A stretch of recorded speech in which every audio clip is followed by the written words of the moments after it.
Hello, everybody. How's it going? And welcome to the Lost Media Archive. Today we're talking about Beebiss. Now, Beebiss was a video game that appeared in the June 1989 listing for the video game mailing service Play It Again. It was misalphabetized as a place between WrestleMania and Xenophobe. It appeared in Play It Again's July listing, August listing, and September listing, though in October listing it disappeared. But that same month, it appeared in a different video game mailing service known as Funko, where it got its name shortened to Yeah Beavis 1. After appearing in the October listing, it appeared in the November listing, the December listing, and the January 1990 listing. But after that, it disappeared from the listings, and it has never appeared ever since then. Besides these appearances in these video game mailing services, there exists no pieces of evidence to say that the game actually existed at all.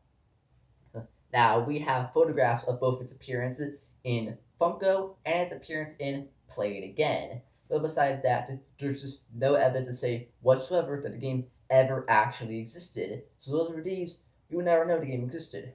Now, what the game is, we don't know, as there actually exists a few theories. One theory states that it is simply a copyright trap created by Play It Again to catch people who are copying their listings. Another theory states that it was a poorly mistranslated foreign video game, as during the 1980s many foreign video games were mistranslated very terribly, and this led to the language of the games not sounding quite right, and there being many grammatical errors, and it's just them rolling off the tongue very poorly, as they didn't have the ability to translate games as well to English as we do nowadays, as foreign games can now easily be translated into English and I'm still sounding fairly good. But back then, they didn't have those capabilities, so many foreign games didn't sound quite right when they got translated to English.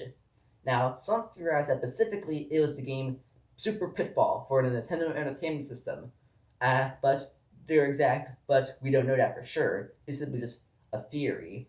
And now some think it could have been an in-joke between the two companies, but the two companies were located very far apart, and so it would have been very unlikely for them to have ever spoken to each other due to the great distance between the headquarters of both the corporations.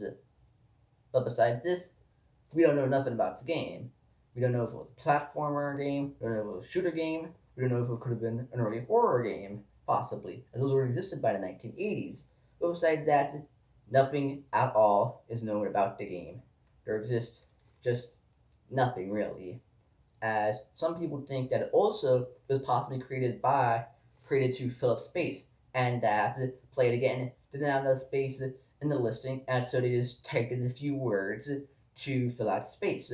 But that also required that Funko had a similar situation, and either A, came up with it coincidentally, or B, saw it in Play It Again and decided to copy it for for their similar problem, and that could possibly explain why it disappeared. They eventually had enough games to fill out the listings, and so it was unnecessary. Now, for the copyright trap theory, the reason why there would have never been no lawsuit, possibly because, well, copyright traps don't hold up in court. That is a known fact. That they do not hold up in court, and they don't hold up. Now, but besides that, we have really no idea on what it could have been. For all we know, it could have been just about anything, really. Yeah. As the mystery about what it is, this will remain, as many YouTubers in the Lost Media community have also covered it and talked about it, and were one of the more well-known games in the media, in the circle of Lost Media, specifically in the Lost Game circle of the Lost Media community.